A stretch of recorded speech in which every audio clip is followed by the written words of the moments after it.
Jolly mood.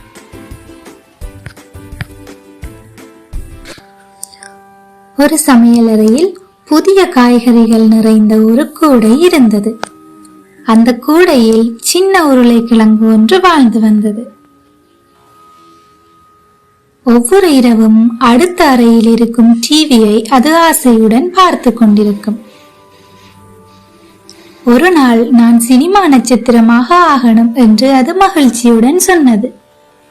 அதை கேட்ட மற்ற காய்கறிகள் சிரித்தன. உருளைக்கிழங்கு சினிமாவிலா என்று கேரட் சிரித்தது. நீ நிற்கவே முடியாது, உருண்டு விடுவாய் என்று தக்காளி கேலி செய்தது. உருளைக்கிழங்கு தலை குனிந்தது. ஆனால் அதன் மனசு மட்டும் ஆர்வத்துடன் இருந்தது. ஒரு நாள் நான் திரையில் தோன்றுவேன் என்று அது மனதுக்குள் சொல்லிக் கொண்டது. அடுத்த நாள் டினியின் அம்மா சமையலறைக்குள் வந்தார். வாவ், இந்த உருளைக்கிழங்கு எவ்வளவு அழகாயிருக்கு என்று சொல்லி அதை கையில் எடுத்தார். ஐயோ, என்னை சமைக்க போறாங்களா என்று உருளைக்கிழங்கு பயந்தது. ஆனால் டினியின் அம்மா அதை மேசையில் மெதுவாக வைத்து சிரித்தார். அப்பொழுது டினி ஓடி வந்து சொன்னாள், அம்மா, நான் பள்ளிக்காக ஒரு குறும்படம் எடுக்க போறேன், உயிருள்ள காய்கறிகள் பற்றிய படம் என்றாள். உருளைக்கிழங்கின் கண்கள் பிரகாசித்தன. அதற்கு ஒரு சின்ன தொப்பி, சன்கிளாஸ் எல்லாம் போட்டார்கள். வாவ், நான் உண்மையிலேயே சினிமாவில் நடிக்க போறேனா என்று உருளைக்கிழங்கு சந்தோஷமாக குதித்தது. கேமரா ஓடத் தொடங்கியதும் அதுக்கு கொஞ்சம் பதட்டம் வந்தது.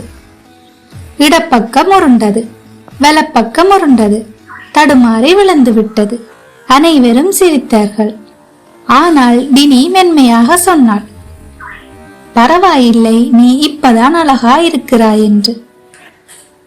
அதை கேட்ட உருளைக்கிழங்கு மீண்டும் சிரித்தது. ஒரு வாரம் கழித்து அந்த குறும்படம் பள்ளியில் காட்டப்பட்டது. அனைத்து குழந்தைகளும் சிரித்து கைதட்டினார்கள். அவதான் நட்சத்திரம் என்று அவர்கள் கத்தினார்கள். பெரிய திரையில் வேடிக்கையான உருளைக்கிழங்கு வளர்ந்தது. சமையல் இருந்து மற்ற காய்கறிகள் பார்த்து கொண்டிருந்தன. வாவ், உருளைக்கிழங்கு உண்மையிலேயே நட்சத்திரம் ஆயிட்டா என்று தக்காளி சொன்னது. கேரட் சிரித்தபடி அடுத்த படத்தில் நானும் நடிக்கணும் போல என்றது. சமையலறை விளக்கின் கீழ் உருளைக்கிழங்கு பெருமையுடன் சிரித்தது. அந்த நாளுக்கு பிறகு அது ஒரு சாதாரண உருளைக்கிழங்கு இல்லை. அது அனைவருக்கும் ஊக்கம் தரும் ஒரு சின்ன உதாரணமாக மாறியது. நீங்கள் நீங்களாக இருந்தாலே போதும் என்று உருளைக்கிழங்கு மெதுவாக சொன்னது. அதுதான் உலகத்திலேயே சிறந்த நடிப்பு.